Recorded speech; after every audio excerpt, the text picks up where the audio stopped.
ಒಂದು ಪೀಠಕ್ಕೆ ಬಂದಿದ್ದೀವಿ. ಸ್ವಯಂಮೇವ ಗುರುಹು ಸಾಕ್ಷಾತ್ ಸುಬ್ರಾಯ ಪಾತು ನ ಸದಾ. ಸೊ ಈ ಒಂದು ಪೀಠವನ್ನು ಸ್ಥಾಪನೆ ಮಾಡಿರೋದು ದತ್ತಾತ್ರೇಯ ಅವರ ಹೆಸರಲ್ಲಿ ಗುರೂಜಿಯವರು. ಸೊ ನನಗೆ ಅದ್ರ ಬಗ್ಗೆ ಡೀಟೇಲ್ಸ್ ಏನೂ ಗೊತ್ತಿಲ್ಲ. ಹರ್ಷಣ ಬಂದಿದ್ದಾರೆ, ಹರ್ಷಣ ಇದ್ರ ಬಗ್ಗೆ ಡೀಟೇಲ್ಸನ್ನು ಕೊಡ್ತಾರೆ. ಸೊ ನೋಡಬೇಕು.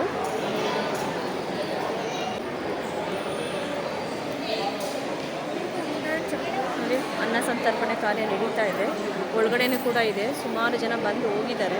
ನಾವು ಬಂದಿರೋದು ಲೇಟು, ಮಳೆ ಕೂಡ ಬರ್ತಾ ಇದೆ. ಹೀಗೆ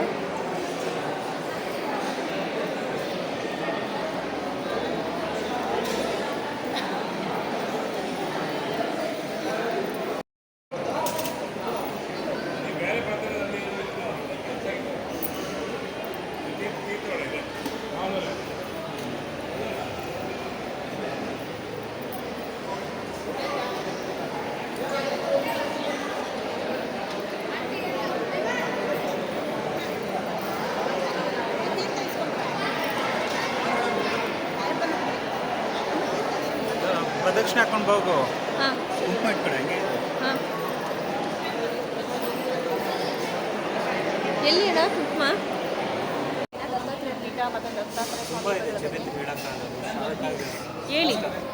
ಹೇಳ್ತೀನಿ. ಇವತ್ತು ಗುರುಪೂರ್ಣಿಮೆ ಅಂತ. ವ್ಯಾಸತೀರ್ಥರು ಹುಟ್ಟಿದ ದಿನ. ವೇದವ್ಯಾಸರು ಗುರು ಮೂಲಕ್ಕೆ ಅವರೇ ಕಾರಣ.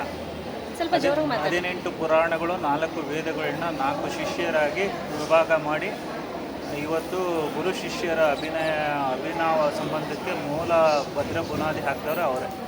ಹಾಗಾಗಿ ಗುರು ಪೂರ್ಣಿಮೆ ಅಂದರೆ ವ್ಯಾಸ ಪೂರ್ಣಿಮೆ, ವ್ಯಾಸತೀರ್ಥರ ಜನ್ಮದಿನ ಅಂತ ಆಚರಣೆ ಮಾಡೋದು.